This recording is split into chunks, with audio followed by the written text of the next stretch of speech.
I am recording right now. We're recording right now. You know what? We're recording right now. We're doing it. We're live. Okay. Who's doing the intro?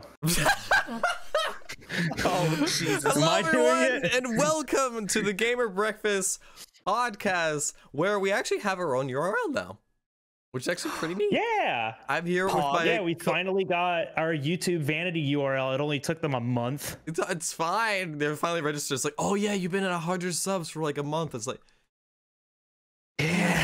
Yeah, we have, haven't we? Give me the thing.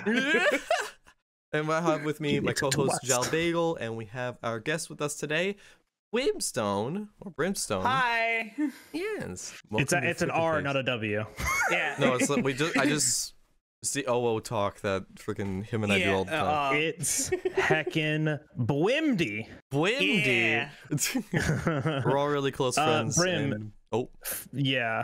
No, I mean, I was gonna say, Brim, for those who may not know you, would you mind giving us a small introduction on who is Brimstone?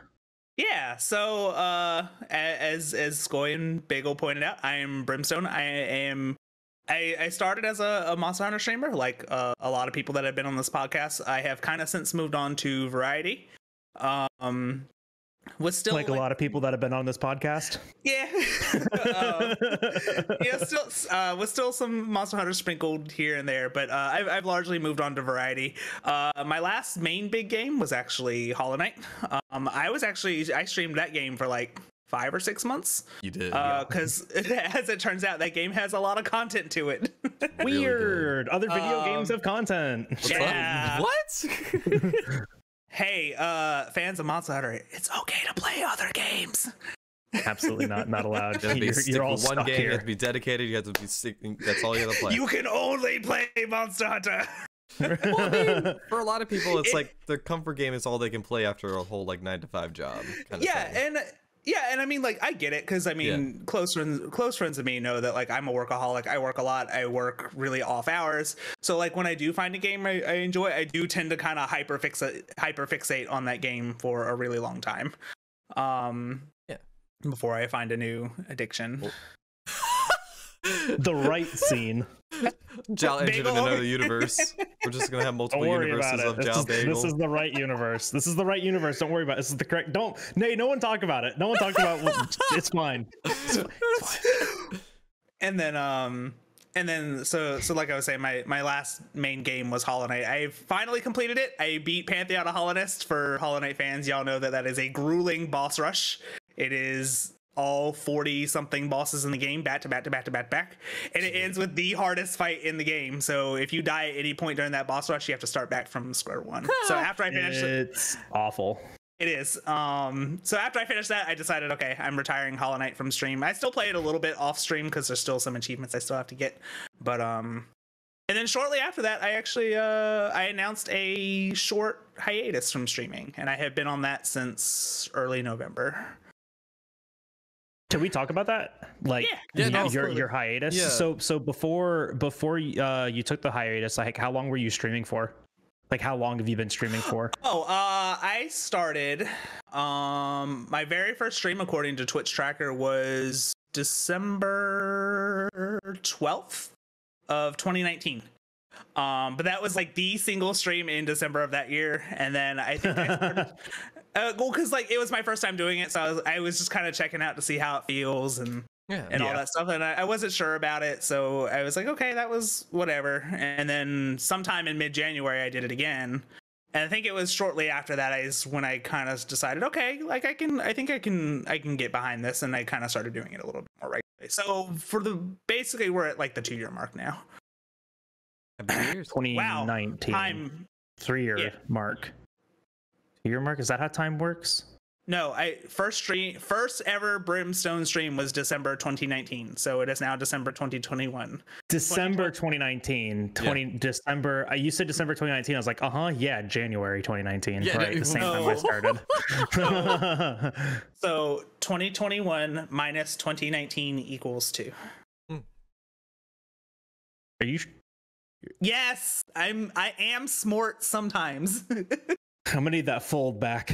No, it's my so you streamed for 2 years, like more or less consistently, right? Like taking like a couple, like, you know, maybe a week-long break, like here and there, or like taking a night off. Yeah, this is my first like actual like long break. Yeah. In that 2 years, I would maybe take a long weekend here, like a week there, but like this is the first time I've been away for like a month plus. Yeah, and if you don't mind talking about it, like what instigated it? It was kind of a lot of things. The big thing that I've told a lot of close friends is that the one thing that was really starting to frustrate me is just I felt like, especially after just finishing Hollow Knight, I had this big like, now what kind of feeling just kind of drop on my shoulder. I was like, what the heck do I do with my channel now? Yeah, especially with streaming. What a lot of viewers don't kind of see in the background is that like you do kind of have to have some direction and what's the word I'm looking for? You just have to have some direction. Motivation. Direction and motivation for your channel. Yeah. To have it grow, really. You just can't just be like, I'm sure this topic has come up on this podcast before, but there's so much more to streaming than just hit the go live button. But just after I finished Hollow Knight, I just had that big like lack of direction and structure feeling because I had no idea what I wanted to do with my channel anymore. That, and combined with some frustration with like numbers and metrics and stuff, I was like, you know what, I think it's time to just kind of take a step back, really try to think about what I want to do with my channel when I decide to come back, and maybe just kind of approach it with a healthier mindset when it comes to like the metrics and stuff. Because every streamer knows what I'm talking about when I say metrics. Like, you're just so obsessed with. Oh yeah. I mean, we talk about it. We talk about why it all the number time. small? Number used to be big. Why smaller now? Why small? No, I mean, and actually, I kind of want to piggyback off this a little bit because I started with the Monster Hunter stuff, and in the early days, especially like in that first 6 to 8 months that I was streaming Monster Hunter, like I was growing fast. Like pretty much every stream, like that average viewership was going up by at least a point or two, and I attribute a lot of that is that before I even started streaming, I was just a regular viewer in a lot of different communities. Like people knew who I was. I would say hi in chat, and instantly people would be like, "Oh, hey, it's Brimstone." So I hung out in so many communities. So like once I started streaming, like word traveled pretty fast that, oh, Brim streams now. So that first 6 to 9 months or whatever, like I grew really quickly, and then Monster Hunter Rise happened. Monster Hunter Rise is great. Is it for us? Yeah, it's a great game. I really enjoyed it. But it just didn't gain that traction on Twitch that World did. And then now the Twitch viewer community was, from my perspective, it just kind of got split between World and Rise, and it just, for my personal channel, it just kind of the metrics kind of stopped growing.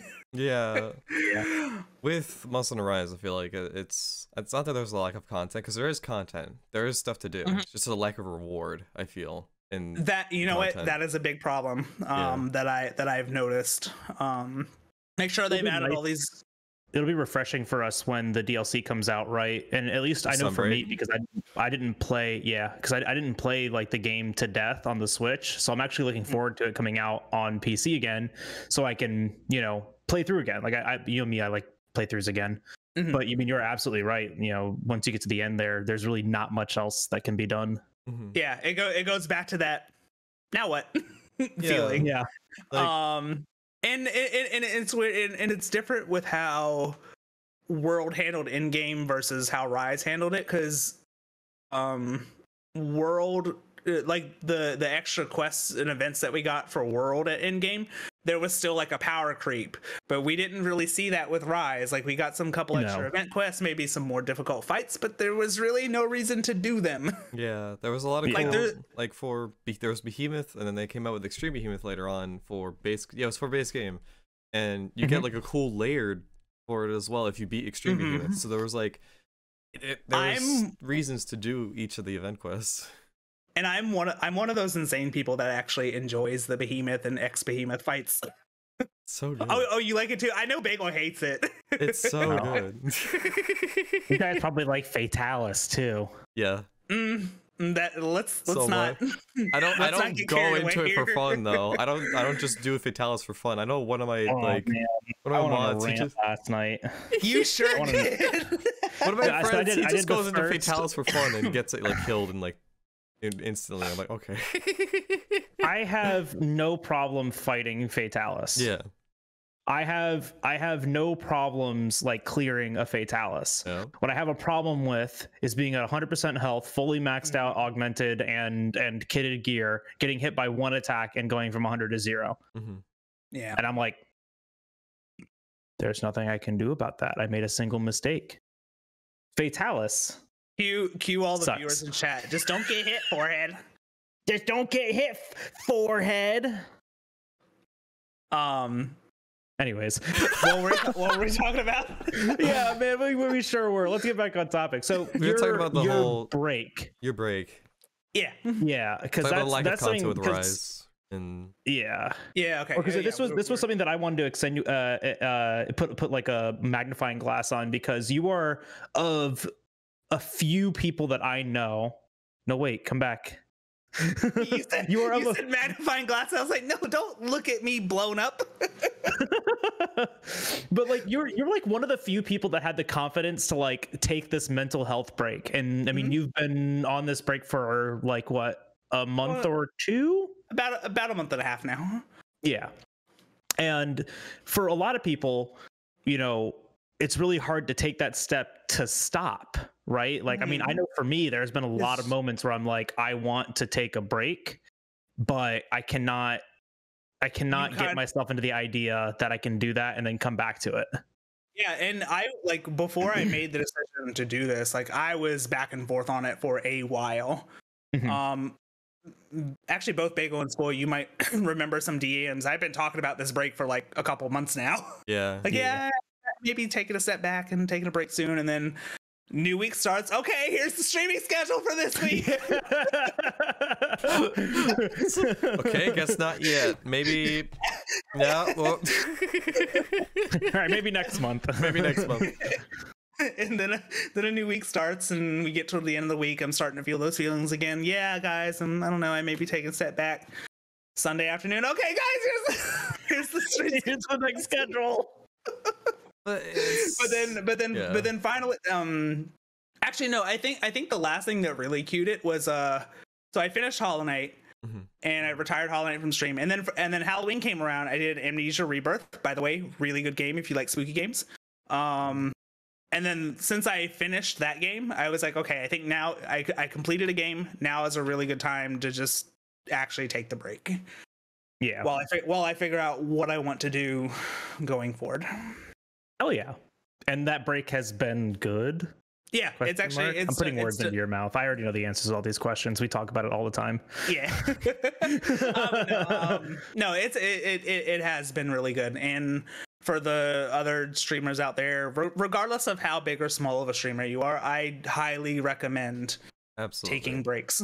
Because you get so caught up and obsessed with the grind, and it'll burn you out. And as I like to say, burnout is a hell of a drug. It's scary because it's just like when you're scared of taking this break, but then you get so lost and just like, I need to keep playing this game, or I need to keep doing this, otherwise it's not going to work out. But you need to like, I feel like taking a step back and really looking at your content and just being like, all right, this is what is not working, this is what is working, this is what I need to fix, this is what I need to upgrade. And just like it's a good to take that break and look at your content that way, or even just take a break and just taking a step back from everything and not really, or even like mental you know health. when you take and like when you take that break and you do have that extra free time, it does give you the time to work on some of those things that you've been meaning to work on, like, you know, sprucing up some of your production quality and things like that.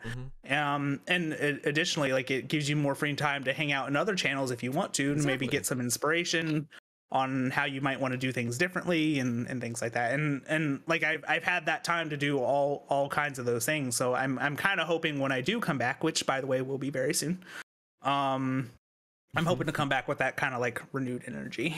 Yeah, awesome. Yeah. I thought maybe I should get back into, maybe I should get into speedrunning. Kidding. No, I'm kidding. I'm kidding. I'll do it. No, I'm kidding. It's such a fucking trap.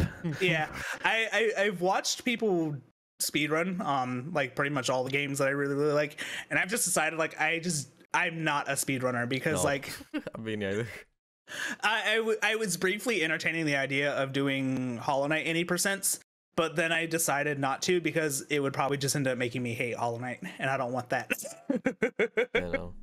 It's a different kind of I don't want to get talking speedrunning because it's just me screaming into a microphone, but it is a different kind of appreciation for a game. Scream like into the microphone, Jeremy. No, I'm a coward. I want people to actually watch this because they're just gonna be like at like 8:11 Jalbagel screams in the microphone, just stop before then. It's like no. I'll set a timer on the VOD. This is so say how long. It's a countdown to Bagel screaming. No, but I always look at speedrunning as like a different kind of way to approach the game, right? It's another challenge, and if you like that kind of stuff, it can be really rewarding, but you really have to have the right mindset for it. Like a lot of the times people go into it like, I'm gonna be world record holder and I'm gonna be the best at this, and I'm gonna have the times like Small Ant or like Keyzeron or like Andy. These are all the speedrunners that I watch, and they kind of go out of their way to be like, I'm gonna be like the big great people. Then they put it like a month into it and they're like, oh wow, I suck at this and I'll never be as good as them. And it's like, yeah, well, they have like literally thousands of hours speedrunning these games. Exactly. This is what they do. Bagel, I think I heard you put it really, really well. When you are speedrunning, you shouldn't be comparing yourselves to other people. You are only competing against yourself. Yes. So yeah, I mean, really, even now, you should really only be pushing to beat your own times. Yeah, because like even now, like Green beat my record for 0% overall. I'm not competing against that. I'm still competing against my time. Right. And there are like, you know, people that do that though, where they'll get like the splits from the world record time and then compare against that. And there's nothing wrong with that. But when you're learning a speed game, when you're like just starting out in speedrunning, and when you're just starting out like any sort of challenge, really, only compare to yourself, because you are the only comparison for success there, you know. And like a lot of the times I'm like, because someone messaged me in the speedrun Discord a while ago. They're like, yeah, I was thinking about doing this. My first 0% was like segmented, you know, like 12 hours or something like that. I'm like, okay, you went into it completely blind. You didn't know what you were doing, and you have less than 100 hours in the game. Of course it took that long, but like now boot it back up and do it again, but faster. And sure enough, they did that. And they were like, okay, like comparing against myself has been better. Yeah. Right. Yeah. Does it still like nag at you that like you're not as fast as everyone else? Absolutely. I mean, it nags at me. There's one person faster than me and it nags at me. I'm not the fastest, fuck. but it's like that both between that sense of competition and then that sense of self-improvement. Like that's really what you got to focus on in speedrunning. Yeah, that makes sense. Skoy, have you ever speedrun anything? I don't think you have. I don't plan to. That's fine. Like I don't either. I know what my content is, and for me to get into speedrunning, especially with the luck I have in video games, absolutely not. Yeah. Sometimes that can work out for you though, because bad luck can be good luck. That's how we find like bugs and skips and shit. Oh, like that? Oh. Maybe I'll find a bug that can skip all the way to Xeno, and then I'll just be like, please. Yeah, just to kind of close the loop on the break mental health thing. Was there anything y'all wanted to add to that? I think I said mostly what I needed to on that. Yeah. I've taken a break from. I think that's good. Absolutely, I think that's really good that you took the mental break, and that you're taking the mental break. And if you feel like you need to take a longer break and you're not ready, I'd say absolutely do that until you feel like you're ready. Yeah, and it's actually funny that you bring that up because, like I was talking about when I was kind of introducing myself, my 2-year stream anniversary just passed, and I was really thinking about returning for that, but I ultimately decided, nope, I'm not ready yet. Yeah, no. So I was like, you know what, we'll just miss our anniversary this year. That's fine. Maybe we'll do it next year. Yeah, 2-year anniversary. Don't stream until next year. Just I'll almost certainly be back in time for my birthday, which is at the end of next month. So we'll just maybe do something for that. January 30th. Oh, it literally is the end of the. Okay. Yeah, like the second to last day of January. Yeah, I thought you were just like, oh, like the 25th. I'd be like, oh, it's like, no, like the actual end of the month. All right. Yo, real talk, growing up with a winter birthday sucks. You don't get to do like anything. You don't get to do like anything outdoors because it's cold and could do snowball rainy. Fights. Freaking make snowmen and just so okay, so I grew up in southeastern Virginia, and so winter still gets cold, but like it hardly ever snows. So you don't get the snowball fight benefit either. You just get cold misery. Winter weather. It's like in Sweden for the winter. It just gets grim and depressing, and it's not really much snow. And then when it finally snows, it disappears like the next few days. It's actually like that here today. I live in North Carolina now. It's cold and overcast and gloomy. Yay. But it was in like flex on you guys. Huh? Let me flex on you. Oh, fucking Florida. 82 and sunny. 82 and so what the it's 26. Ooh. Get better weather. I thought you were Get a saying better Wi-Fi. longitude. Get better weather Wi-Fi. Just how them summer mosquitoes working out for you though?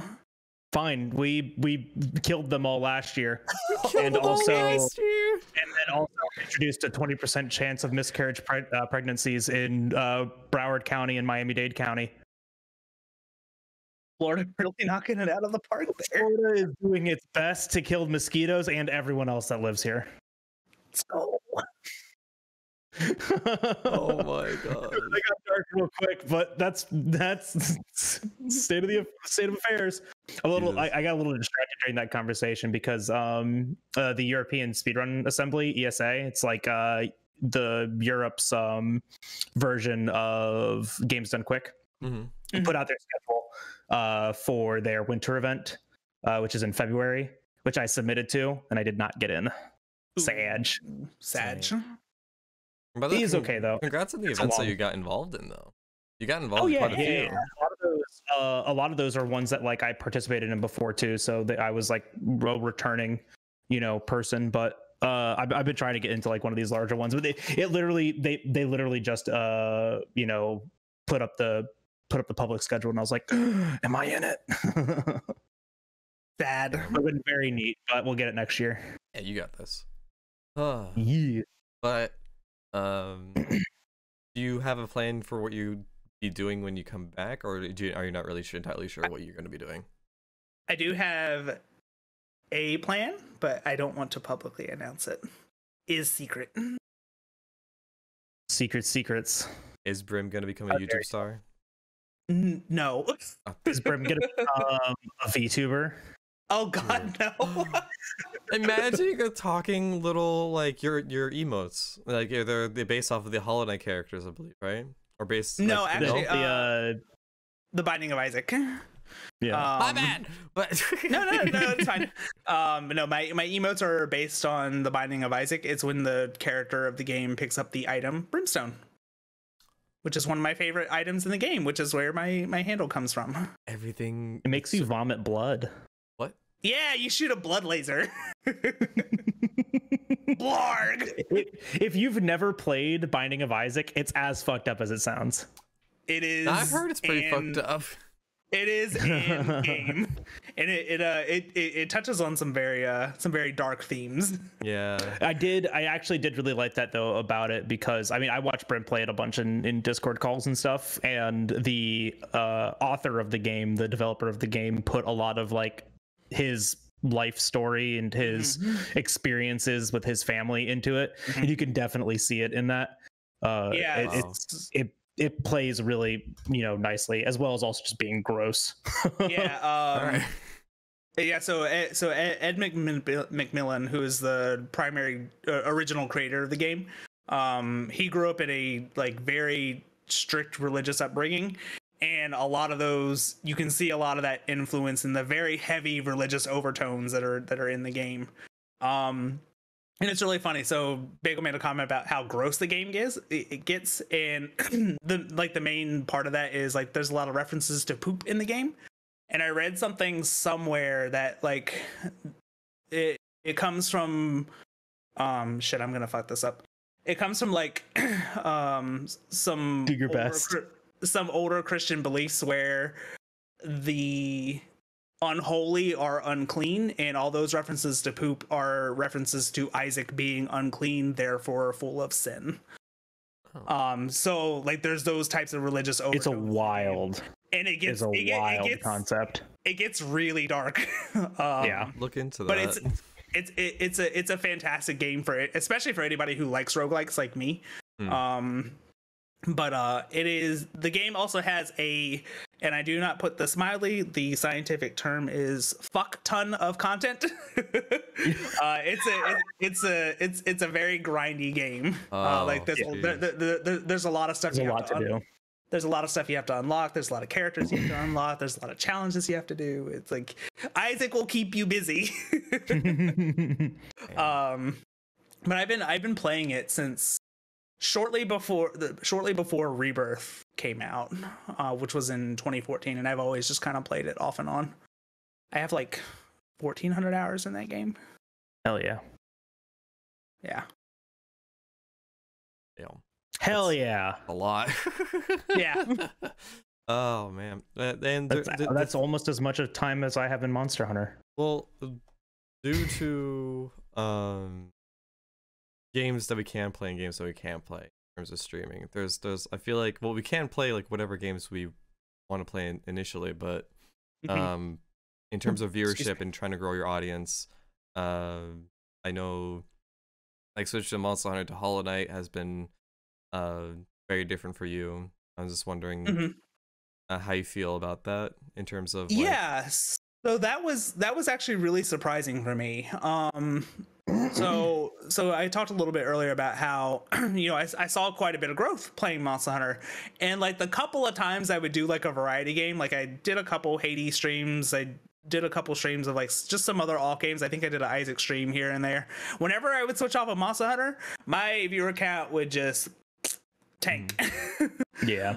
But when I started streaming Hollow Knight in spring of this year, my average viewership was typically about the same as, or if not better than, when I would stream Monster Hunter. I was like, oh, so it looks like this is gonna work out for a little while, and for the most part, it did. I pretty much I more or less held consistent viewership while I was streaming on it, which just was a surprise, because one of the unwritten rules of streaming is that typically the easiest way to grow is if you have a specific game that you stream.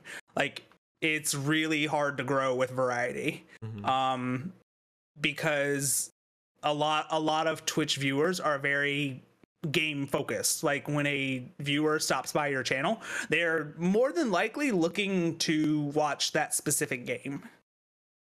Now obviously your regulars are going to be your regulars, and your VIPs or whatever, like those are going to be the people who are going to stop by no matter what you're streaming. But for the most part, people are mostly just going to stop by to watch that specific game. So if you've built your community and your viewership off of one specific game, when you switch off of that game, you're probably going to see a dip. Yeah. So Skoy, you kind of talked to me a little bit about this, and I hope you don't mind me bringing this up publicly. Go for it. I remember when Skoy announced he was streaming Hollow Knight, I was like, yes, we got another one, boys. we got to get him addicted to this game too. And so, but you did that it was only one, right? One Hollow Knight stream, or two? No, or two? I did two frequently. or three. It was I don't know. I did it for 3 weeks or so. Oh. It was pretty frequently, but it was just You did a couple, but then I remember you had one Hollow Knight stream in particular where your viewership was extremely low, and then you were just like, nope, no more Hollow Knight. Yeah, it was like, it was the first time I ever seen my viewership drop below 10. And I was just like, oh, all right, I need to change something now. Yeah, so I guess for some of those like Twitch viewers out there who may not realize this, sometimes those metrics will drive what streamers will and will not stream. If we see just consistently low viewership for something that we want to stream, that might kill that game on stream. That's me. I don't enjoy the game. Definitely plan to play it off stream at some point. Yeah, it's just so many games, so little time. Yes. Oh man, but yeah, no, I like immediately switched over to Final Fantasy, and of course it bumped up to like 30. I was like, okay. Well, I will say this: there's still kind of like a science behind it. It's not like you can't go. The moral of the story of this isn't that you can't like go and stream other games, or that like it's impossible to grow on other games. Because like the big thing too is that like no matter what you do when you change something, you're gonna see a drop. But your consistency and your energy about that thing and how you approach it and how you turn it into like content can also drive your growing factors with it too. Because I know for me, even I played The Witcher and I didn't grow on that. I played like a couple of roguelikes on stream, didn't grow on those. I've played countless games. People like it just always in chat like, oh, you should play Horizon Zero Dawn, like we'd love to watch you play Horizon Zero Dawn. Oh, okay, I'll play that. And just like nothing comes of it, right? And the driving force of it is part like your energy. I know for me, I get really like distracted when I play those kinds of games because I'm not focused on the game. I can't focus on games like that. I find a really hard time just like actually focusing in and honing on a game, especially when I don't give a shit about it. Yeah. So like there's this like difference. Whereas like when I play like a party game, like when Skoy and I do, shiny hunting together, or when Brim and Johnny and Sky and I do some bullshit in human fall flat, right? Like that intent of that stream now has changed from like this growing perspective to just having fun and like fucking around and like diversifying ourselves a little bit and seeing what else we enjoy. And so it makes ignoring those numbers a lot easier. All right, a little bit of a self plug here. Those of y'all who have not caught a Brimstone, Jalbagel, Sky Sensei, and DJ Johnny mega multi stream, those are something. I wish I could see those. I need to see one those. Brain being shared among 4 people, and it's all the same brain. The human fall flat multi had me in fucking tears because I was like, my abs hurt. I was crying because I just that was a stream. So funny. It's just a game that's meant to be just like messed up and just something's wrong is gonna happen at some point in the stream. All the time. It's just so funny. At one point, Bagel just yells out "pure dumper form," and it broke me as a person. You can in human fall flat, you're just like little like potato sack person, and you can grab with your hands. So I grabbed the floor and then tried to lift up, and the position that you make is like the ultimate offering to Harambe. And you look like a gorilla, right? But like your ass is also just flying up in the air, and it was the funniest thing to me in the moment. Skoy is so confused, as he should be, and all of you should be confused, and you should all go and watch that. Yeah, highlighted everywhere. Oh my gosh, it was so much fun. But the point to drive home is that like some of those multis that I've been a part of have been some of my like lowest performing streams metric rise, but have been some of my favorite streams just because we had so much fun. Yeah. So yeah, but it's this weird balance between like finding what you enjoy and finding what works. We literally talk about that all the time, but finding what you enjoy and finding what works is like super important, because if you're not having fun with it, like no one else is going to either. Oh, You know, yeah, and like I've even had streams like that, like with Monster Hunter. Like I made Monster Hunter speedrunning, and I've had moments where I'm like in the middle of it, I'm like, you know what? No, I don't feel like doing it anymore. I'm done. Good night, everyone. And I just stop. Right. You know, because like I've been watching you long enough now. I can tell when you're getting to that point. Like, oh, he's so done with this run. I've one card killed, away from quitting. I've killed Char percents like 12 or I think I killed the Char percent like 8 hours in before cutscene skip mod was a thing, and I killed it then, and I immediately got a DM from Brim like, "Are you okay?" Yeah. and then it's just me. I'm going to bed. Yep. Understandable. Have a nice day. It's like, just have a good night. Take care. Jesus. Oh man, I don't know how you do. But you did Char percent mods, or you did Char percent without the mods?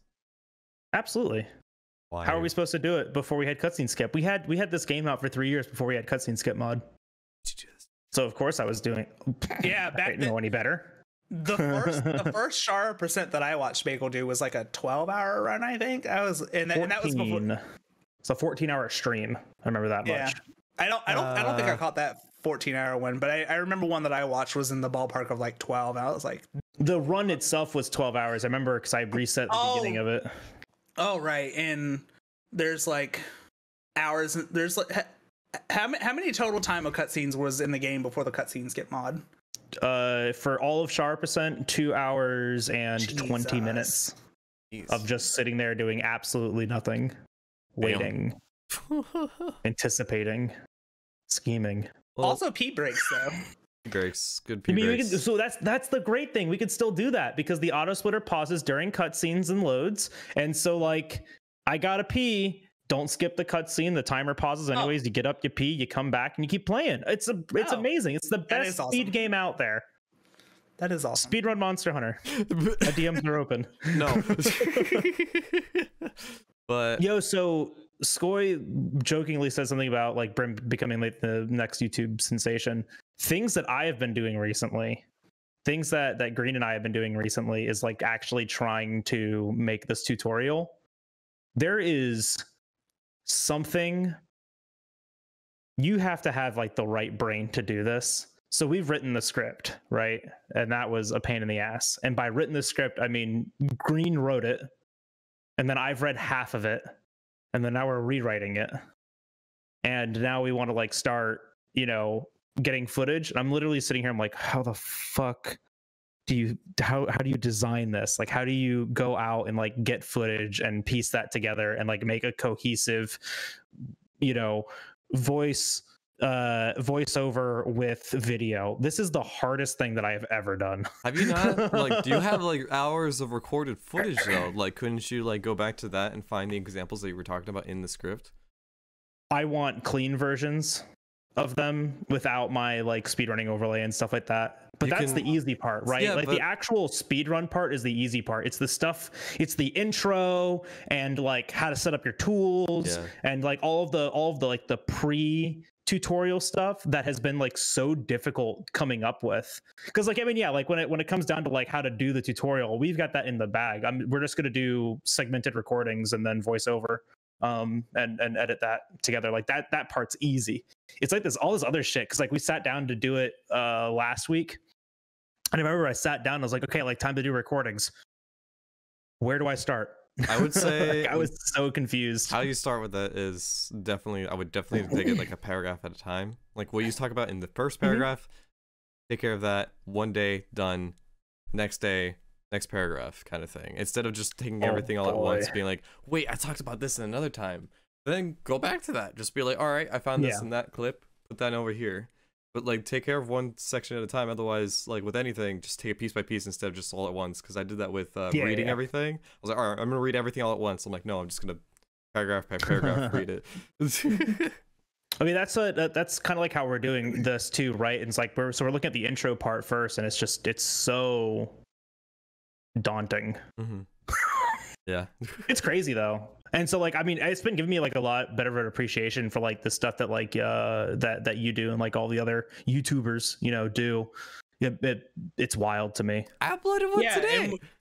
And we can you did after 4 months. and we can talk a little bit about that too, even though like I don't have much experience with it. Creating content on Twitch and creating content on YouTube are two entirely different beasts. Yeah, like what makes a good Twitch stream and what makes a good YouTube video are night and day. Ooh, and I am finding that out. Oh my gosh. So it's like crazy. I did that Rise damageless challenge, and I have realized like how much of that is just fucking nonsense for you. Like none of it's YouTube material. Like right. the first like 50% of me like recording this, because I went into it recording it knowing that I was gonna make it a video, and the first like 8 hours of it is just nothing, and I'm like, oh god, I have to do like a voiceover for all of this because I'm doing nothing for the YouTube video here, right? And so it is a wildly different, kind of thing. So that project is entirely on hold until I get a better grasp on how to do this, because I got nothing. Boy, as someone who has a lot of experience doing both, do you have some insights on that? Like what's different about streaming versus what's different about putting stuff on YouTube? I'm the guest and I'm putting one of the co-hosts on the spot. Yeah, do it. Get them. You have it's definitely different. It's a dominance move. Definitely different structure. My podcast now. I'm gonna answer your question, so fuck you. No, yeah, sorry. Go ahead. Okay. Sorry. But no, like it's definitely different forms of commentary too. Because like with streaming, you're most of your commentary is like commenting on every little thing that happens in the game, but mostly talking with your audience as well. So it's like communicating with the audience and creating discussions. Right, and a lot of that is happening in real time because of your Twitch viewers. Yeah. So, and then transforming that into like YouTube commentary. YouTube commentary, you want to really evaluate what's happening in the game. You really want to like talk about just things that are happening in the game overall, instead of being like, so I like walked my dog today, kind of weird. Yeah. Just want to see.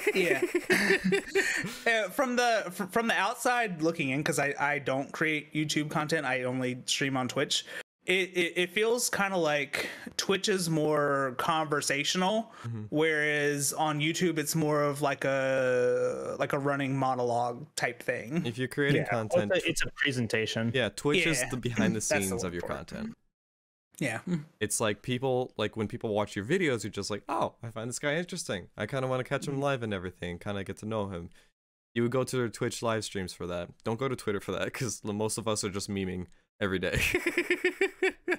Like Twitch streams are like the behind the scenes of the content creator's life, because you kind of get to like see how their mindset and when they created a video, so on. And in like in a more casual atmosphere too, right? Because like I think that's like the biggest pull of Twitch content is the like the conversation and the hangout, the chill, atmosphere and environment. It's also like dependent on your intent, right? But it is a different kind of conversation, where we talk to each other versus a YouTube video which talks to you. Yeah.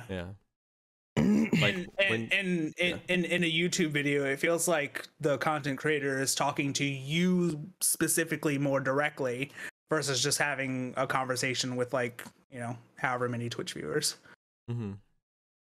Yeah, it's very different. And like with the video I posted today, I also talked about my feelings towards Rise and where I'm at with the game. Opinionated, to be shut up. Scary.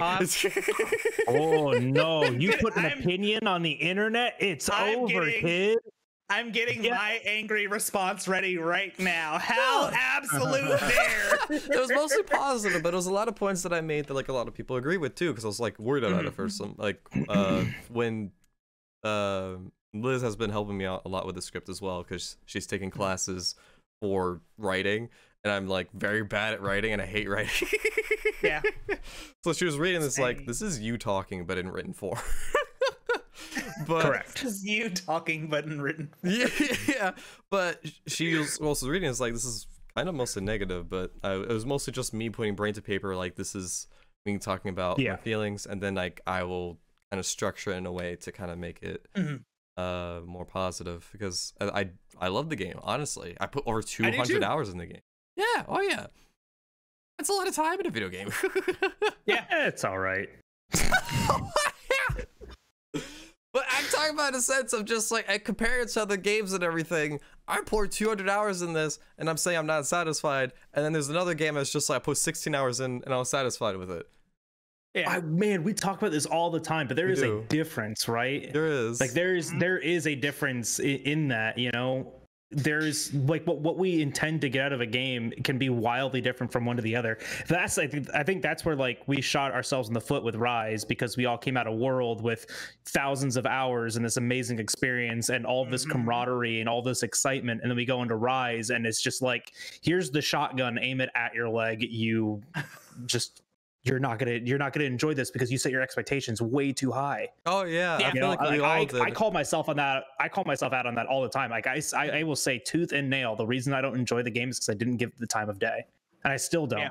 Right? I'm waiting for it to come out on PC, and I'm gonna really focus in on it, and I'm gonna really give it another attempt to enjoy it. Because part of my problem is the Switch is just it's not. I love you, baby. I love you. You ain't good for third-party games. Mario, you do Mario real good. Smash, you do Smash real good. Pokemon, oh, you do Pokemon so good, so good. You look so good in Pokemon. Anything else, you're garbage. Except for Astral Chain, that game is perfect. Actually, I love that game so much. Actually, it's actually really funny. Binding of Isaac actually performs really, really well on Switch, and it's a deceptively demanding game. It's not demanding graphically, but it can get surprisingly CPU intensive, because the game is having so many moving things, and for those who aren't familiar with the game, like, you pick up items that affect how your shots behave, basically. And the game is having to run all of that code simultaneously, depending on how many of those items you pick up, because they all start interacting with each other.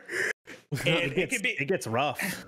It can be a surprisingly CPU intensive game, but it actually performs very, very well on Switch, which was surprising to me, because kind of like, you do Hades so good. Oh, you do Hades so good. Oh, Hades! Oh my gosh. It runs Hades really well too. You do Hades so well. Just keep being weird for audio listeners. Roguelike machine. Just keep being perfect for roguelikes. Just keep doing that. This is all you're good for. Bagel is going to make people uncomfortable for audio listeners. Yeah. Good. It's like, you do so good. Stroking my Switch.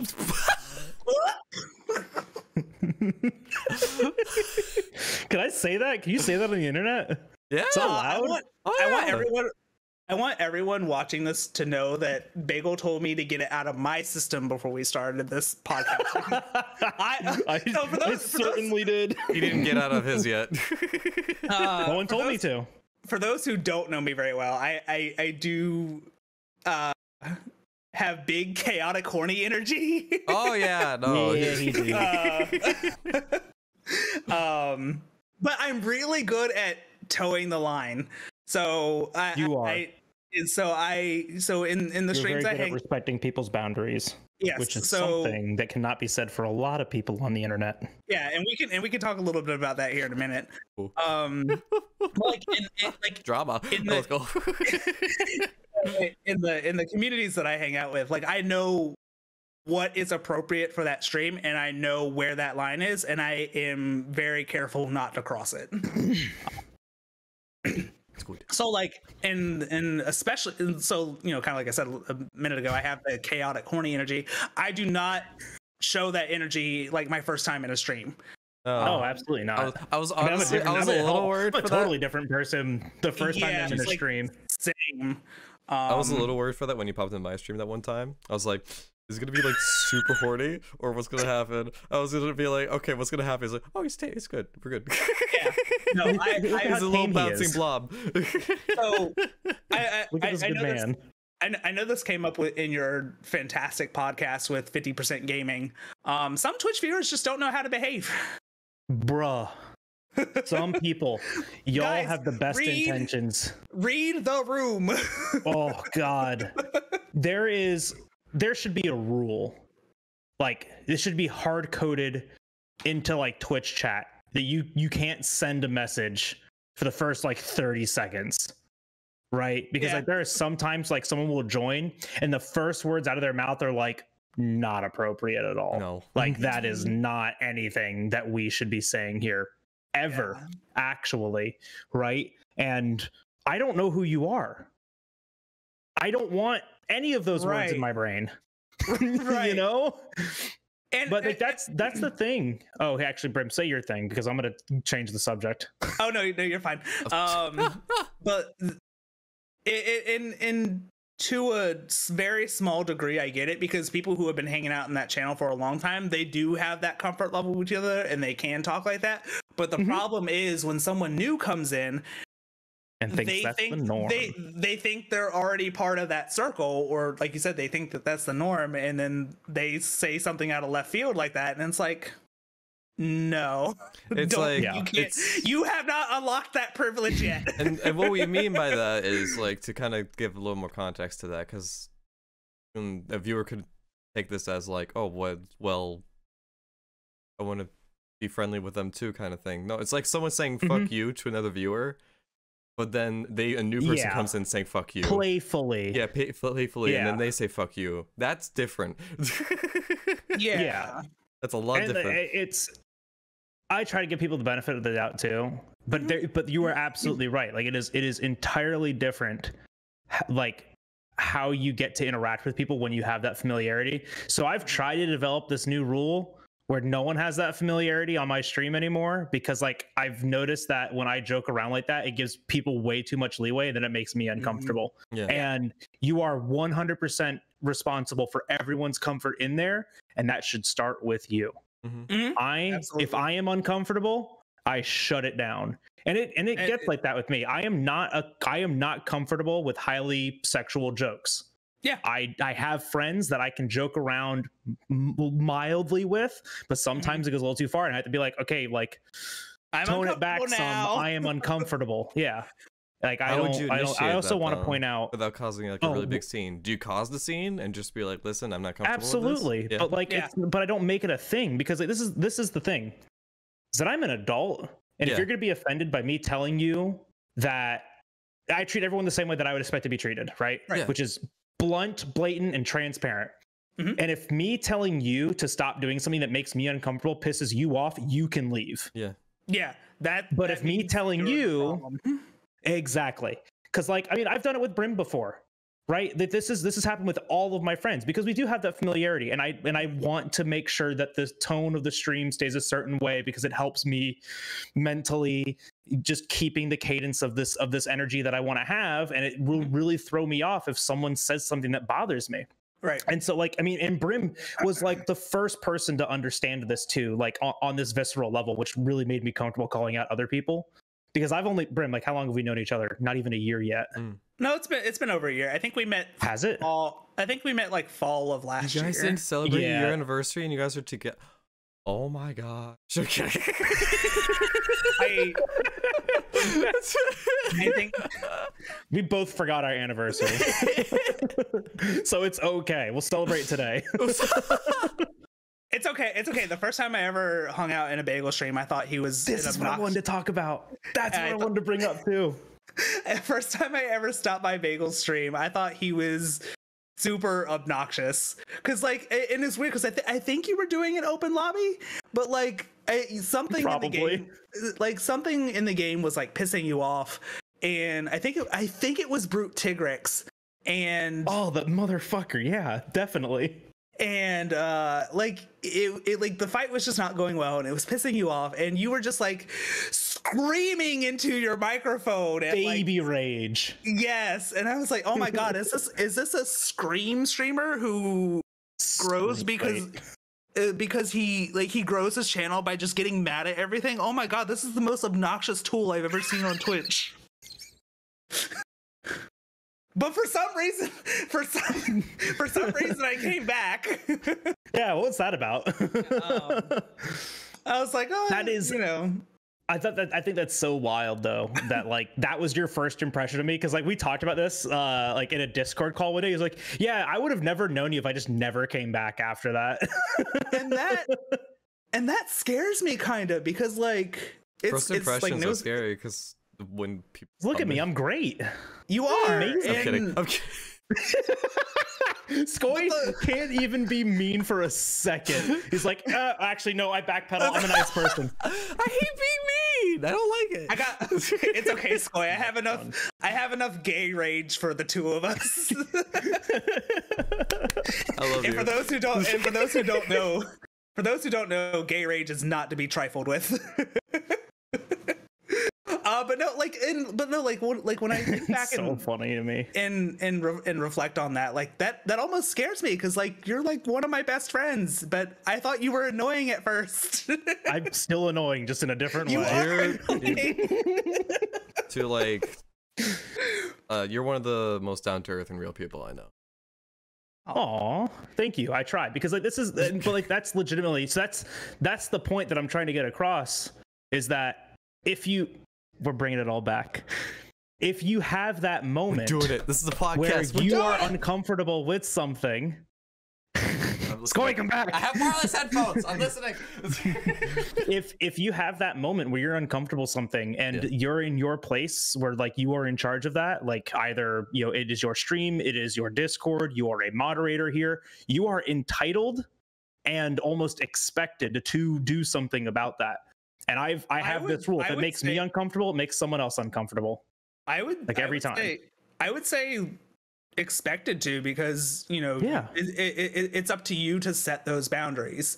You curate that community, and Skoj and Brim both know this. I have had to say in my streams and in my Discord multiple times that the kinds of conversations that we're having in general, and the kinds of conversations that people are having, and the comments that are being made, are making me uncomfortable, and they are not welcome here.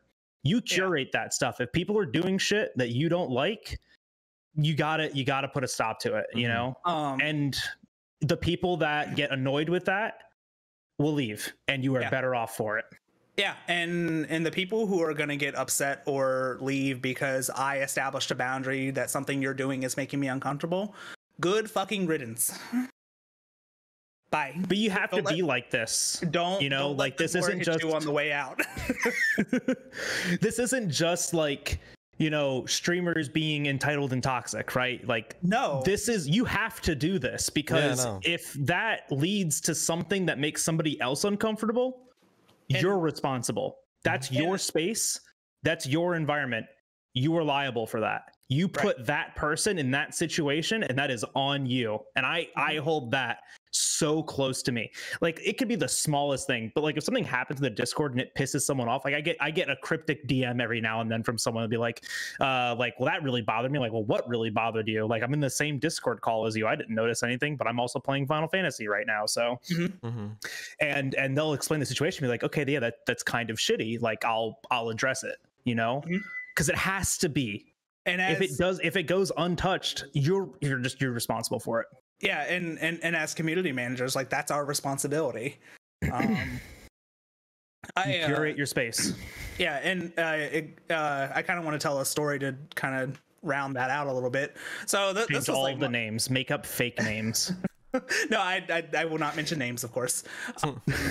So Harry, Barry, and Charles. Your names. Your names are a lot better than mine. We're going to go like Cherbles, Grunty, and Claudia. Only one of those is a name. It's Cherbles. Sorry. The way you like said that, it's Cherbles. So months ago, and this all happened while I was sleeping, because I sleep during the day because I'm nocturnal. But one day I woke up, and one of the first things I do after I'm up and about is just check my Discord, look through it, see what's been going on while I've been sleeping, say hi to people, all that good stuff. So I checked my general chat channel, and I don't know I can't remember what started it, but people were just spamming the fuck out of emotes, and it was getting into like super cursed emote territory, and several people had like raised their voice to say, hey, this is getting excessive, this is making me uncomfortable, and people kept doing it. Yep. As a response. So as soon as I saw that, and this kind of goes into the like, you know, you need to curate your community and address things like that. As soon as I woke up and saw that shit, I pinged everybody and I kind of talked about it a little bit. I was like, hey, I noticed some things went on while I was sleeping today. Several people said that they were getting uncomfortable and people kept doing it anyway. If I see this shit again, you're gone. Yep. And like, I'll be honest, because I mean, Brim and I share a large part of our communities with each other. It's spilled into my Discord. It's spilled into other Discords. It was spreading, right? And so like, as people that want to curate our places, I mean, even I said something too. I was like, y'all need to like fucking not. You are adults. You are being treated as adults. Yeah. But like, and I'm very, and that's why like I'm really enjoying this particular conversation, because I'm a very boundaries heavy person. Like, I'm all about setting boundaries and holding people to them. If you go across that boundary, I will let you know, and if you continue to do it, goodbye. That's something I'm working on mostly myself as well. I'm like slowly building that up, and I'm still growing from that as well. Recently I've actually like I've talked with you about this, Jal. I added everyone in the Discord because there's been a lot of times where we did like huge Final Fantasy calls. I have a Discord with almost 1,000 people, and there's going to be a lot of people joining those voice chats. Thick cord. Thick cord. Chonky. Chonky. Show me your thick Discord. But anyway, that wasn't a flex. That was just me saying the Discord's getting chaotic big. horny Brim, everybody. But he's done. He's got a thick Discord. But I had to like manage the Discord so then only specific people that I know personally can really talk publicly in a Discord, in like Discord calls. Like when I do community nights, I have a separate Discord call for open calls if people want to. But for community nights specifically, and I'm there, make sure I'm comfortable and that the people that are my friends that like usually hop in with me as well are comfortable. I set it up so then we have a no mics chat. If you want to talk and join us, you can, but you can only use the no mics chat, and then whoever can talk can talk. I just said don't feel discouraged by this if you feel like you can't talk, and I chose that you couldn't. Yeah, it's you need to earn that. Yeah, and people like people do, but and I think that is like. That is a really big step that people with larger communities, I mean, even like communities like, you know, Brim and ours, who our Discord communities are not nearly as large as Skoy's, it's still a good boundary to have. You know, the voice privilege is literally that. It is a privilege. You have to earn that. And I mean, I've gotten really close to doing the same thing, but my Discord isn't quite that large yet, so I haven't quite implemented that, and instead I just call people out when they're being, you know, either obnoxious or ignorant or rude, right? But I've go ahead, Brim. Yeah, no, I was just gonna echo it. It's definitely a privilege that you earn, because like I am not usually super comfortable with someone I don't even know just hopping into a voice call. I don't know what you're gonna say. Yeah.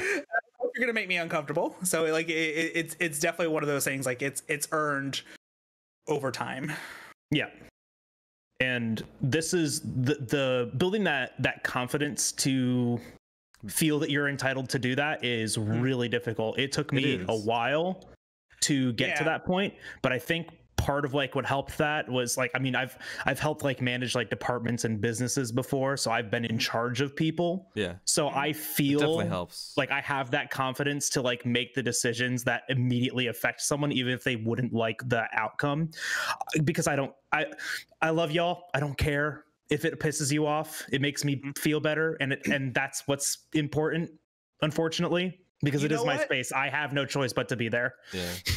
You know what? Maybe that's why I'm so good at those types of things, because my IRL job is that I'm the food safety and quality assurance supervisor for a meat processing facility. Ultimately, I'm responsible for all the quality and food safety programs at the plant at night. So I do sometimes have to make those difficult decisions, and it requires just that type of brain. So when it comes to so that translates really well to community management, because I have no problem making those types of decisions. It's kind of like, I don't want to say I don't care about your feelings, but ultimately the comfort of my community is more important than your feelings. And your feelings. Yeah. But that's something I need to really implement in my Twitch streams. Like, I feel like I need to learn to vocalize and put my foot down at the moment, instead of just being like, at the end of the stream, just talk to my friends and be like, I was bothered by this. Well, why didn't you say anything?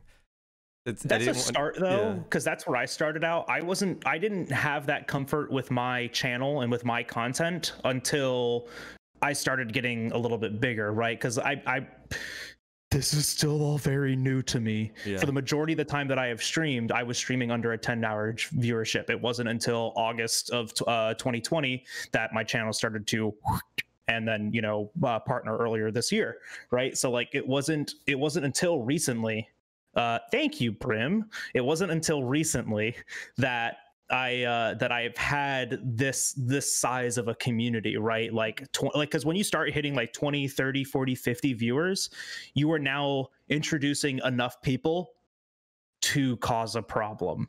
Yeah. Right. It's no longer your friends. These are strangers to people that are meeting and interacting with each other for the first time here. And so then you have to develop a new mentality on how to moderate that and regulate that. High school clubs are like the best example of this, right? Like you have a club that every single year the members are going to change. You have a channel, you have a group chat that literally every day the participants are going to change, so like that's being able to think about it like that. But like that's the exact expectation that you need to go in and like have that, because these are literal, for the most part, these are literal strangers collecting and camaraderizing under one common interest, which is you or that game at that time. It's this stream. And that's the only thing that these people are guaranteed to have in common. Yeah.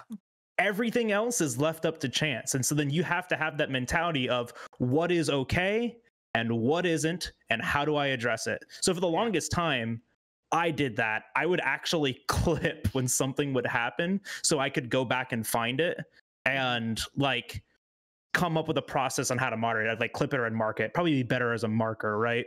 Mm-hmm. But I would do that so I had like something that I could go back to and look at, like, this was something that was a problem. How do I want to address that in the future? Because there was a lot of moments where I was like, shoulda, coulda, woulda, man. And you either had to do it in the moment or you don't do it at all. Because that's the big thing too. My attention span is this. If I piss you off and you don't tell me when I did it, I don't remember. Brim, a year and a half ago, when I was annoying to you and you didn't like me and you left my channel like, this guy's a fucking baby rager, I hate him, don't even remember. I wouldn't even know. I've yelled at a brute tiger so many times in my life, it's just white noise to me at this point. Yeah. But like, that's how 99.9% of Twitch chat is going to be too. And 99.9% of the people that you're going to interact in real life with are going to be. This is a real life thing you can take with you. So if someone does something in that moment is the best time to address it. And if they want to get pissy with you, or offended or anything like that, be like, hey man, it bothered me. I said my piece. It's up to you to do something now. Yeah. Either you respect it and you appreciate it and you learn from it, or you do the exact opposite of that and keep doing the thing that you were doing that pissed me off in the first place. And then you don't get to watch this stream or interact in this community or talk in VC or exist in my circles. Right. So to kind of go off of like that a little bit and to talk a little bit about relationship management. One time I was in a moral conflict about something somebody had done that bothered me and made me really upset. So I reached out to a close friend of mine about, hey, should I make this a big deal? Should I talk to this person about it, or should I just kind of let it go? And the best advice that this person gave me was, you should absolutely, if it upsets you, you should absolutely talk to them about it, because if you don't, what you're going to do is you're going to hold it against them without their knowledge, and that's not fair. So I think that's just like really good life advice. Like if someone does something to upset you, say something about it. Yeah. And then, what the discussion turns into after that, that's going to just depend on the specifics of the situation. But ultimately, if someone does something to us, that you say something, because if you don't, you will still hold it against them. They won't know about it, and that really isn't fair to that person. Yeah. So Skoy, does that help your question? Chipper podcast, everybody. Well, no, it was just... like that's the thing, is like we talk about real shit like that on here all the time, because absolutely. the perspectives on these kinds of issues really help like each other. Absolutely. You know? And like this is part of what this is. This is like, you know, a mental reprieve, you know, for us, a safe and inviting environment to like talk about these things and to bring up our perspectives on these issues. Are they right? Who knows? But these are our you know, our takes on these kind of difficult situations. And like legitimately, chat, like if you guys don't agree with something, if you as a viewer or as a participant hear something that we're talking about that makes you uncomfortable, let us know, because this is how we're approaching it and how it's been successful for us recently, you know. But if that is something that would harm you, you know, this is an open forum. This is not the streamers say and that's final. Yeah, you know, absolutely not. This is meant to be an open dialogue, not only just for the members of this podcast, but the people watching it too. Oh, absolutely. And something I want to like engage the audience more is, for those of you watching or listening right now, if you want to go to the YouTube comments down and tell us what you felt was made you uncomfortable in the stream, or how was it arranged in some way, if you feel comfortable talking about it, of course. Yeah, I would love to hear about it, and it'd be interesting to read. You have to interact with this poster. You hate all of us. Oh my god! Specifically Brim, because Skoy and I are on every podcast, so you know we know you love us. If you don't interact with this video, I'll know you hate me. I'll find you. I will find. But I don't know. I like having conversations like this, because it's the kind of shit that I think about all the time, and it needs to be normalized. I literally just stare at my wall and like say it to it. The wall doesn't respond back, so I feel like I'm correct all the time. So you're wrong. One of the few silver linings that has come out of the COVID-19 pandemic is that there has been a lot more open discussion about mental health and talking about those types of topics, because I just kind of feel like before March 2020 you didn't see a lot of those conversations on social media, so everybody was just carrying around all this dark energy and not talking about it, and that fucks people up. It really does. It honestly and then because people don't talk about it, and because people don't talk about it, they turn to, you know, unhealthy coping mechanisms. There is a lot of that, It, like I said, it fucks people up. Like, I feel like definitely there's what's the saying? There's sounds like starts with not a light at the end of the tunnel, but there's a silver lining. There's I guess a silver lining to the COVID, where there's just like the thing that Brim just said. Was it the exact sentence? Was it the exact sentence? Oh yeah, absolutely. Yes, I'm listening. But no, but like I completely agree with you that the fuck. One more, and then it's his podcast. Be careful, boy. But no, I completely agree with you, because like this wasn't talked about before, and it wasn't really like brought up, and like before I thought it was going crazy that I'm feeling like this, and that it's not really okay to talk about. But now it's being more, like you said, normalized, and like people are talking more about it, and I'm really loving the fact that it is, because it's just like oh my gosh, a lot more people struggle with like dark thoughts and energy and things like that than most people would care to admit. When I had because and this is one thing that I have always resented social media for, but like on all the social media, like your Twitter, your Facebook, whatever the fuck, like people want to put out this perfect image of their life, that everything's all hunky-dory, 5 stars all the time, their life is perfect. No, it's okay not to be okay. That is not true at all. Yeah, like it is okay to not be okay. Exactly. Yeah, absolutely. And when I took like my first, it was right when COVID happened, I think, and it took my first break, and I like really thought about it was my first time really being alone, and it really like brought me back to like my dark thoughts I never like explored before, and it's terrified me. I had to like legit go outside, go for a walk, and like call my friends and like everyone, just be like, am I crazy or is this okay? Yeah. So something a pretty dark that I kind of want to touch on, but I think the discussion is important. So early last year, so like this is when the pandemic was getting really bad in the United States. I was working left and right all day, every day, off shifts, changing shifts.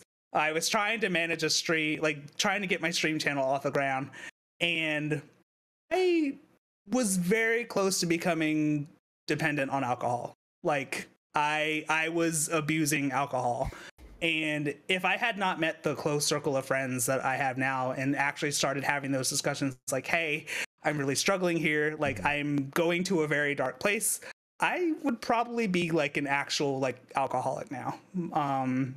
Because like that was, and kind of reflects back to what I said earlier, like not having those discussions is what causes people to turn to those really unhealthy coping mechanisms, and that was mine. And I'm so glad I found like another way to redirect that energy, because like that could have ended very, very, very badly.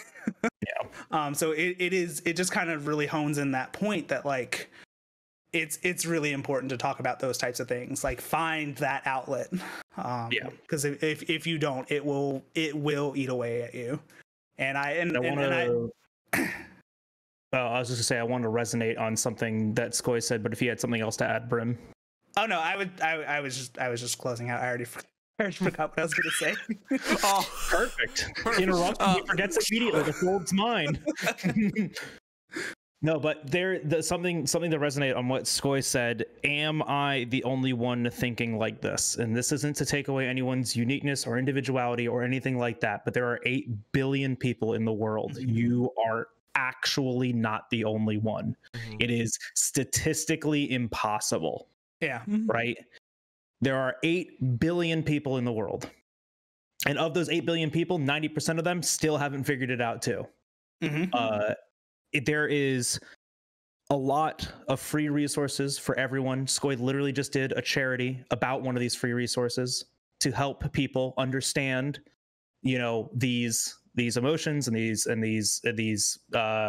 impulses that we have. And if you or anyone you know are in these kinds of situations, the best thing to do is not find them help. It's not do any of that. It's just to start the dialogue. That's always step number one, is just to start that dialogue. Mm-hmm. Just being able to talk about it is the most therapeutic thing that you can do. Mm-hmm. And just even if it's something small, like you've noticed those, because I'm a very perceptive person, so I notice even very minute changes in behavior. So a lot of times, peepers. I wanted to say peepers. You bet you're behind. I do. Anyway, but like when I notice even those small changes of behavior, I try to take it upon myself to be like, hey, are you okay? Mm-hmm. Yeah. Because even like that's literally all you even have to say, because even that question alone at least starts that dialogue. Yeah. And if they say yeah, I'm fine, then if they say yeah, I'm fine, they either are actually fine and it wasn't anything, or maybe they just don't want to talk about it. But you still put that thought in their head that, hey, there's someone there for them. There is someone who has noticed that things might be a little bit different, or you might be struggling with something, and now that person is willing to talk to me about it. So if the time comes that they do want to talk about it, they know that they can reach out to you. Ooh. Positive mental health, everybody. It starts with conversation. Absolutely. It does. On my list of things for us to talk about today, we've talked about none of them. Are we not? Which is great. We're talking about friendships. But like that's great. That's great, because we've had some great discussions about really exactly those mental health things. Yeah. I guess leading on from that, I guess one of the discussions you want to talk about was like friendships, I guess, right? Yeah, that one of the things, because friends, weird, right? Good segue. Yeah, no, it was a great one. Fucking drop that last topic just like a car crash. No, we leave from talking to people, and now we're friendships. Yeah, right. Yeah, exactly. That makes sense. That makes sense. Perfect. Okay. Please help me. Now that we've explained the segue. No, so I mean, like you guys can tell, like Skoy, Brim, and I are all very good and close friends. And one of the weird anomalies that I have even now still just recently experiencing is making friends online. And how like different those kinds of relationships are, and how unique, you know, these connections can be made to, right? Some stupid video game about going beating up giant lizards with sticks and rocks and stuff is what connected the three. You. Oh, right. Yes, big people wide eyes sticks. Well, I'm literally in a relationship because of Monster Hunter through online, which is crazy. Yeah, it's insane. Yeah. And this kind of like interaction of people online is so, I don't know, it's just so unique. It's just so different. That the three of us under this like one common kind of interest are as close of friends as we are. I text Brim literally every day. This man wakes up to a DM from me, and then he has to wake up, see message from Jalbagel, and make the mental decision on whether he wants to deal with me or not today. He usually does, which is amazing. Like, I don't know why you would ever choose to do that, but you keep doing it, and so I keep DMing you. You know, because it's funny because, you know, the way Discord displays new messages, you only see that you have a message. You can't preview the contents at all. So yes, you make me go through the mental gymnastics. Like, oh my god, am I ready for this? Like, do I want to go get some caffeine? Something a little stronger before. Just have some coffee with some Baileys, and you'll be all set. Oh, good old. A little bit of mixture. I'm trying to find the one that I sent you the other day. Yeah, you literally told me it was a decision between am I okay with this, or I need to tell him to shut the fuck up. It was so funny. Oh, it's a good one. But yeah, it's a weird concept making friends online though. I literally canceled feelings of validation for Bagel because of something he said to me yesterday. I was in the middle of typing out some sweet, sappy friendship appreciation message, and then he said some dumb ass shit to me, and I'm like, you know what? No, you don't get this right now. Just like screenshot what you're about to say and just be like, I'm not sending this to you. Like, what?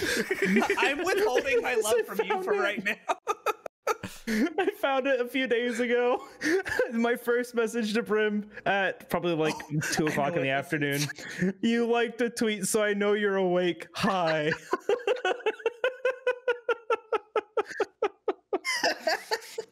Just to kind of give you guys some context, but like we've known each other for like a year. And you're like one of the first people that I go to, like when I'm having like a problem or like any sort of like doubt, or just like I've had a mild inconvenience, I need to complain to somebody. Brim, help. But no, that's really good to have people like that, and I feel like online is one of the best places to look for that. Other than like, I mean, you can find people in like the public place that are like that, but I feel like it's definitely a lot more difficult than online. Yeah. And I've pretty much always maintained that, like, and this is speaking as someone who actually doesn't have many IRL friends, even though I hate that term. The terms become very in-person friends. In person. Yeah. I don't really have many of those, but like I don't think that just because a friendship is online that it takes anything away from that friendship. No. Yeah. If anything, in some circumstances, I think it almost makes it more special because you're people who may live in completely different parts of the world, and you still choose to spend time with each other. Like I think that's special. Absolutely. I hate the United States. Brim and I live in the same coast. No, just stop there. Literally one state away. And for me to drive anywhere remotely near North Carolina, that's the one you're in, is like 16 hours. Fuck Florida. Oh yeah, Florida. Florida it took me sucks. Florida was the longest state to get out of when I moved from Florida to New Hampshire. It was the longest state to get out of all the states that we drove through. Holy shit. 8 hours. Yeah, you live down 8 hours to get to Georgia. Why? You live down near like the tip of the dongle, right? Yeah, I'm on the tip of the penis. Are you near Key West? Not that south. Oh, okay. I was just gonna be like, I'm you 3 Key hours. West? I'm 3 Jesus. hours north of Key West. I'm 2 hours shit. south Oh, That's of still Orlando. close. Oh shit! So Yeah. anytime you want to leave Florida is like what, at minimum 8 hours? Anytime I want to leave Florida, I need to prepare for a day. Ugh. I went to school in Tallahassee, and so the entire time it was okay. Drive for 8 to 10 hours today, sleep when I get home, and then enjoy the one day that I'm spending there because it's a long weekend, and then drive back. I wish It I was lived awful. in Florida long enough to be able to drive and experience that, because I never really got to experience that. Why? No, you Hello? don't. Why? I don't even live It's in fucking. Florida, and It's I corn, know you- swamps, and racist people. Like, why do you want to deal with any of that? That's all it is. It's terrible up here in New Hampshire. It's all hills, and people thinking they can drive in the It's like- middle of the road when they're going up a hill. And I'm just like, bro, you're gonna run into me when I drive up into. Sorry, I was a rant. Go on. Hills are awful though, because there were They're two. so There were bad. two in Tallahassee. There's only 2 hills in Tallahassee. Tallahassee is built on top of a hill, on top of a nice rolling hill. Yeah. Okay. Now there's 2 spots in Tallahassee where it actually dips, and you'd have zero visibility Yeah. of the cars coming at you, coming over Exactly. the hill. And those are the places where most accidents would happen because these people are. It happens all the time here. It happens on my It's okay. road. I like drive up, and then there's a car that comes at me from the hill and driving in the middle of the road. And I'm just like, Just don't drive anywhere. no, I'll just walk. Stay at home. like literally, because like North Carolina drivers are awful too.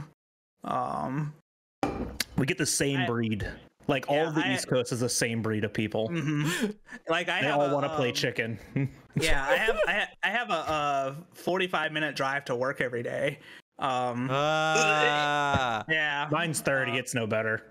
30 is like my limit. 30 is the limit. When it goes 31, I'm like, no. yeah. So, like, How much are you paying me? Not worth it. so like the now thankfully, because I work like an off shift, the only time that it sucks is like going to work because it's still in the afternoon when people are still out and about. Getting home isn't bad because it's like the middle of the night, but Yeah, it's like what, 2 a.m. yeah, but just leaving my town to get to work in the afternoon, it's like, would you fucking stupid people get out of my goddamn way? No, I as much as I always say, like I actually like living in Florida and like where I'm at, but it's just like traveling anywhere outside of Florida is just incredibly difficult. Like so we're all Take a flight. planning well, that's the problem. See, that's the difficult part. So we're planning this trip to TwitchCon, right? So TwitchCon was announced for October 2022 in California. My only assumption is it's going to be in San Diego, like it is every year. They also announced one in the UK somewhere. I don't know exactly where. Somewhere. Yeah. Somewhere in across the lake. Yeah. Lake. And I couldn't be bothered to look it up right now. Literally 3 monitors in front of me. There's probably 4 different devices that I could look this up on within arm's Switch, reach. I can't do But it. his goblin brain has already decided, nope, too much work, not doing it. It's already decided that it does not want to do that. but But, like yeah. we're like planning this thing, right? Like I'm thinking about, Airbnbs and travel and like how long do I want to stay there and where I'm going to go to next after that. 'Cause I'm going to take like a week and a half off. And to get out of Florida, there's no one flight to California. Like it's just impossible. There's always a connecting flight. Connecting And- flights are not too bad. I've experienced that recently. But Coming yes, out of Florida, they can be something. dude, you want to cheapest hear my flight that trip to I found? Canada? Okay, you flew cheap and at the ass of dawn. You flew. You literally texted me. Yeah, I left on the ferry to go back to the mainland to catch my flight, and it was 8 p.m. It's like, oh no! And you're like, yeah, I'm gonna get home at 6 a.m. Mine will probably. That's on you. But no, like oh gosh, I can tell you about it in a bit. But anyways, we're kind of steering off from the conversation. So what I'm getting at is that like leaving Florida for like any reason, driving, flying, or anything just fucking sucks. And so that's why I don't travel, because it's always so expensive too. Like I flew to Georgia for Thanksgiving one year. I was flying to North Carolina for Thanksgiving for 1 year, and I had to go to Georgia first Those states are next to each other. Why can't I just go straight there? What? I'm assuming the connecting flight was in Atlanta because that's where all always. Let's go. It's Delta. That's where. Yeah, that's Delta's where all so the nice. flights are. Delta fucking sucks. Are you kidding? I went to suck. Canada Airlines. That was pretty bad. I had no leg room. Well, yeah. There Yeah, was so no They leg room. build them smaller there. Probably. The people. I bet this is not it. This is a joke towards shorter people and not shorter people. It's not jokes towards shorter people. It's a joke towards Liz, who's shorter than me. Oh, okay. But Glad we clarified that. yeah, I want to clarify that before I even said this. SkojSkull doesn't hate all short people, just Liz. Just Liz. Mental note, everybody. Well, this is me getting on the Delta flight. I was like, oh, I have legroom this time. She's like, oh, fuck yeah. It's like, time to chill then. Have a fun. I hope the flight goes smoothly. I was like, yeah, the flights are definitely meant for Canadians because they were short. I'm like, bro, I'm a That's smack. not just at Liz. No, well, it was just towards Liz. It wasn't. It was the scratching way. out Liz. Boy doesn't hate all short people, just Canadians. No, Canadians. But it was really funny to me as I screenshotted it. It was great. Canada's amazing I hate it though. I love it. Yeah, so your trip was good. So good. It was the first time you got to experience a big city and delivery pizza. Yeah, I never experienced delivered pizza before because I always lived in like middle of nowhere. But like, I went to New York a few times. I've been to Boston a few times. Like I know what the city life is like, but I've never like lived in it. So like I was staying over with Liz, and for a week, and we would go down to the city in Victoria a lot, and it's like really nice. They have like a Chinatown in there. They have like a lot of different places you can go to and like eat food and just like go shopping and everything. It was really nice. It felt really nice to have everything so close by. Than here where it's literally you have to go 30 minutes out to get to a Jesus. Chipotle. I couldn't live. I live adjacent to a Chipotle. I know. That's dangerous though. Literally, we were in this complex. Well, complex. It's like a neighborhood, and I was looking at townhomes, and I was like, "Hey, I'll take any of them." There's a Chipotle across the street. I'm fine. Oh my goodness. Like my mom's sitting here worried about like which exposure and like, oh, like where's the highway noise at? I'm like, Chipotle's across the street. I'll survive. Doesn't matter. Nothing else matter. There's a Blaze over there too. Oh no thoughts, God. only Chipotle. Only Chipotle. Nothing else. I don't want Chipotle now, but I'll get it tomorrow. Good. No, get Chipotle now for dinner. Do it. Chipotle is not dinner food. Have you not been there for this rant?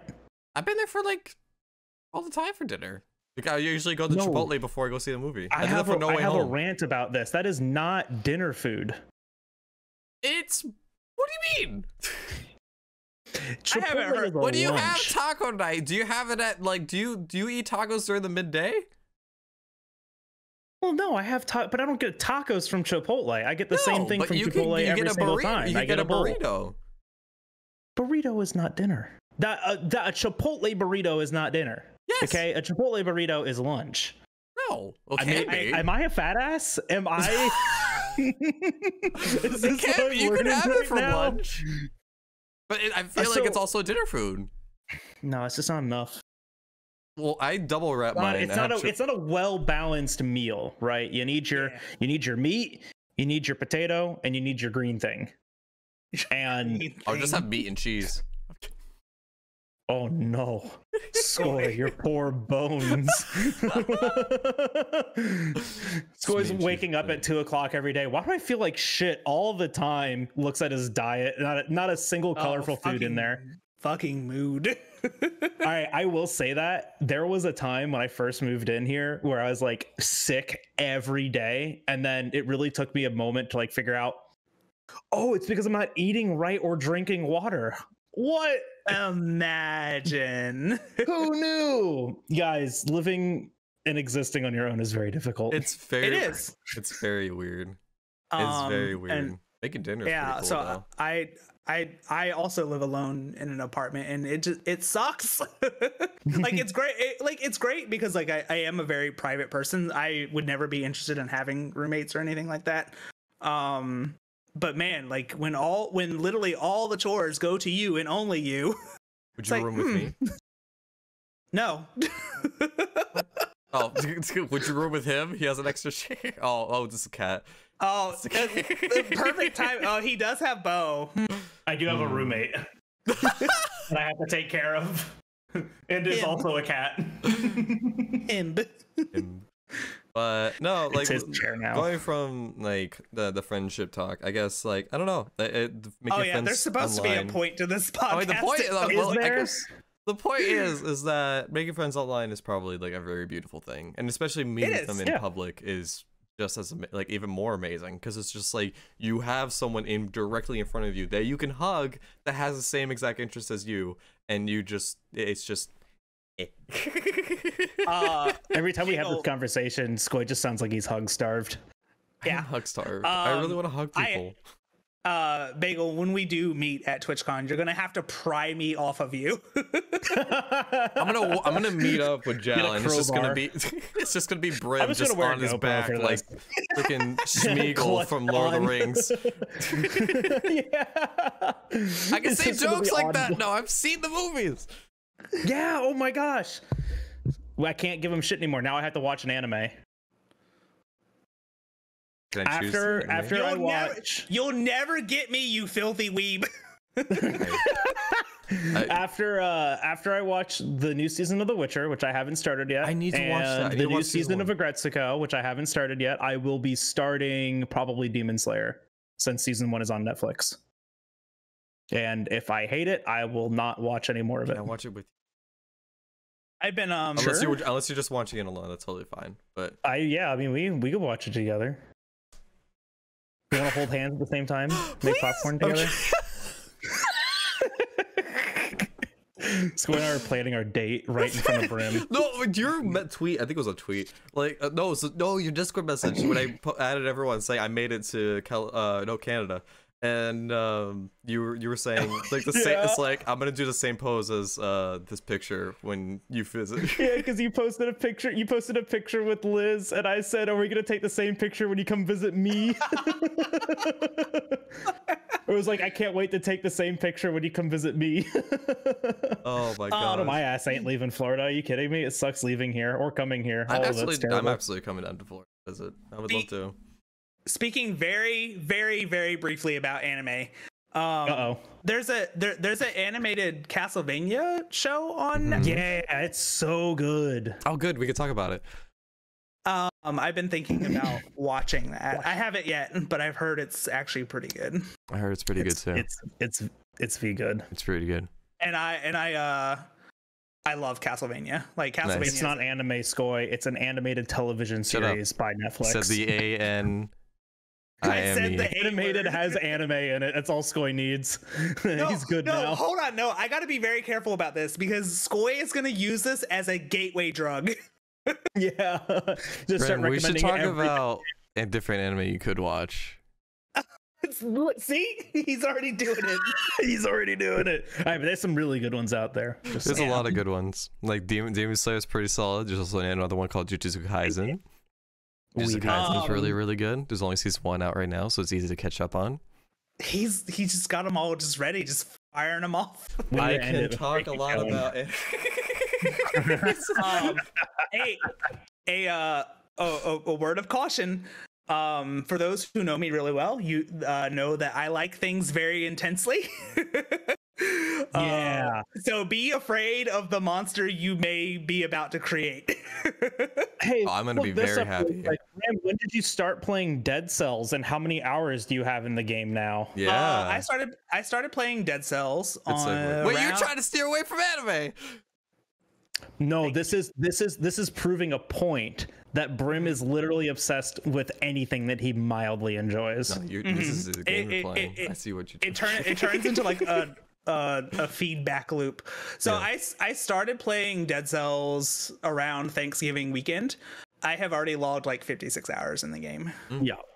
So in like what, Man. 3-ish weeks, 3-4 weeks, If that, not even a month. yeah. But no, the Not point being, even a month. I like things very intensely. That's good. I mean, that's very good. I mean, Yeah. that,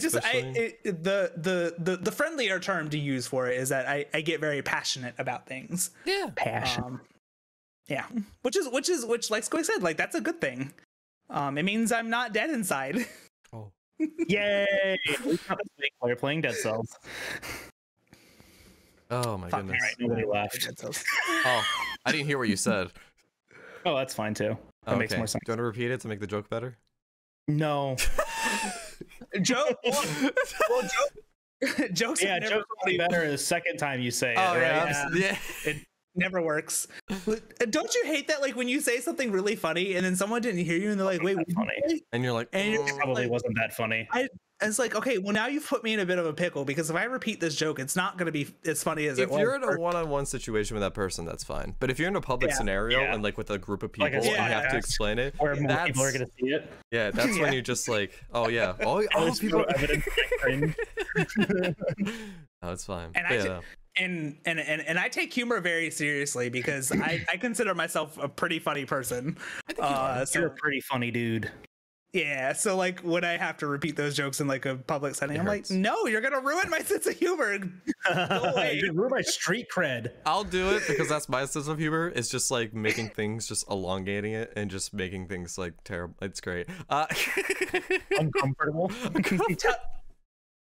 Tell me more. Oh yeah, so the way I do it, okay. No, it's happening again. You've literally done it like 2 or 3 times just this podcast. It happens every single time with this segue conversation. Oh my gosh. But no. Yeah, fuck. That's all I got.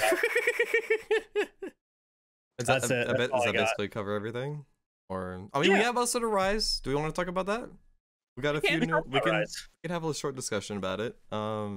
With We kind of touched on it, but yeah, I don't we mind. got a recent new trailer for another new monster that we basically know nothing about, other than it looks like a mix between Odegiren and Zinogre. I forgot about that. Mhm. Wait, Luna Guard. It looks Right? like a mix Lunagaren, between Lunagaren. To me it looks like a mix between Zinogre and Odegiren, or Zinogre and ice. Toby. Yeah, I'm getting like Ice, Toby, Kadachi, Odogaron vibes from it. Yeah, That's where I was at too. Yeah. And that excites me because those are two monsters I really, really, really like. I love Odegiren, and I hope this has like a very strong like in Monster vibe Hunter. for armor. In Monster Hunter World, I think Toby is probably my favorite early game monster. Pretty cool. It's the monster that teaches you how to deal with fast monsters. Yeah. Yeah, he's great. So He's wonderful. The best fight in the game. we've all seen your Zeno presents. There's so many clips of me just screaming at Toby Kadachi. Stop moving! Oh my gosh. You're not even gonna. I'm not even gonna. I'm not gonna get started. But I don't know. Also, Elgato, the new region was teased. The new hub region. Elgato tweeted it out. That made me so really? fucking happy. They were just like, "Hey, we're in a video game." Elgato, the actual like, I don't know who the community manager is, but they must be a Monster Hunter fan because they obviously had to watch the trailer to tweet it. So It's actually really funny. I'm liking the dynamic between Malzeno it's obviously based on vampires and vampirism, and Lunagarin as a werewolf. Werewolf, yeah. Like that's really cool to me. We're gonna have Halloween in the summer. Yeah. I found the tweet, and they edited over the subtitle. It says, "This is our host, Elgato," but they changed the D out to a T. And it said, "Nice, made it into Monster Hunter Rise." Oh my gosh, that makes me so happy. That's pretty good. Yeah. That's funny. Oh my gosh. No, that new character looks pretty hot too. Pretty cool. So touching a little bit more on Monster Hunter Rise, I still haven't decided if I want to double dip or not. I know. Oh really? I've still kind of been going back and forth on it. I think I will, but I will. the big blow for me was that they said they weren't gonna do crossplay and cross save. Cross save, yeah. I care.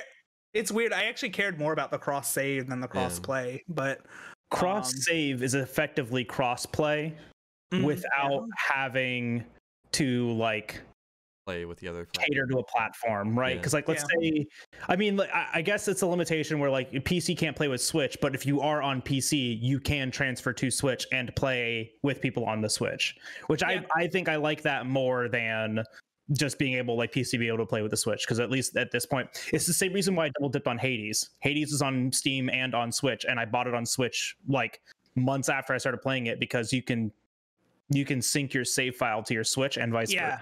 That's cool. And it's so good, and it plays amazingly on the Switch. But we're talking about Rise, and if they were able to do that here, then I think it would have been a really bigger selling point for the PC version for people being able to do that. But I mean, Capcom was very transparent about it. Like, it appeared on I appreciated that survey. I did too. Yeah.